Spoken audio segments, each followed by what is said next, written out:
Bismillah. If you are a person of faith, you would wonder how many gods are there, and if God can have different forms.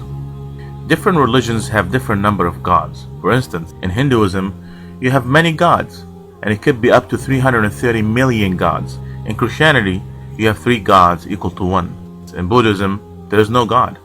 In Islam, there is only one and only God. So how many gods out there? In order for us to know the truth, we have to know the true character of God. We have to look at the stability of the creation of God. And we have to know the goal of the enemy of God's creation. First, what is the true character of God?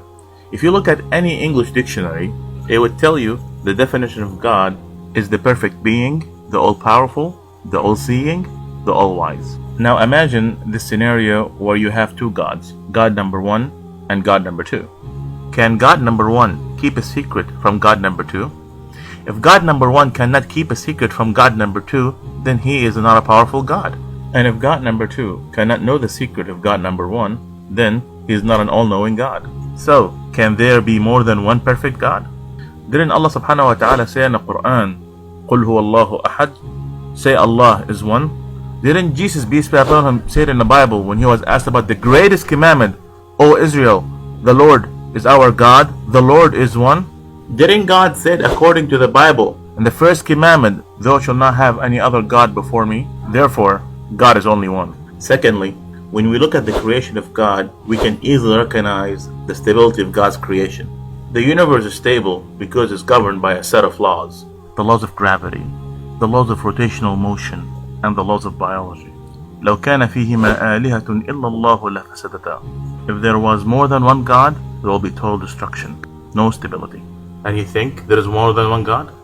The next question, can God have different forms?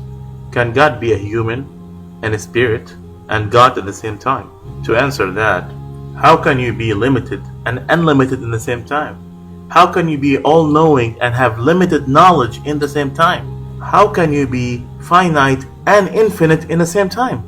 How can you be a square and a circle in the same time? Didn't Allah subhanahu wa ta'ala say in the Quran, لم يلد ولم يولد ولم يكن له كفوا أحد?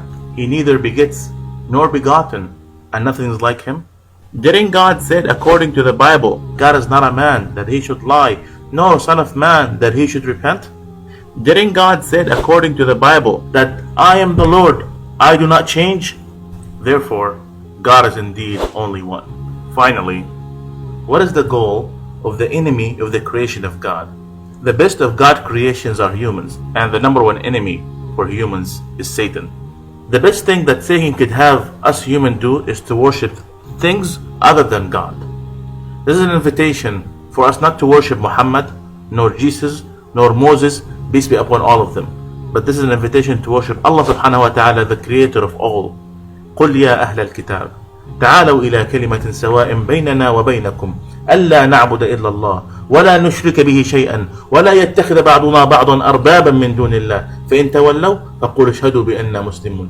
Say, O people of the book, O Jews and Christians, let's come in good terms, in which that we worship nobody except for God, the creator of all, and we don't associate anybody with God. And if they refused, witness that we are indeed Muslims. This is an invitation for you to submit to the one and only. This is an invitation for you to become a Muslim. If you have questions about Islam, ask a Muslim. Please like us on our Facebook page.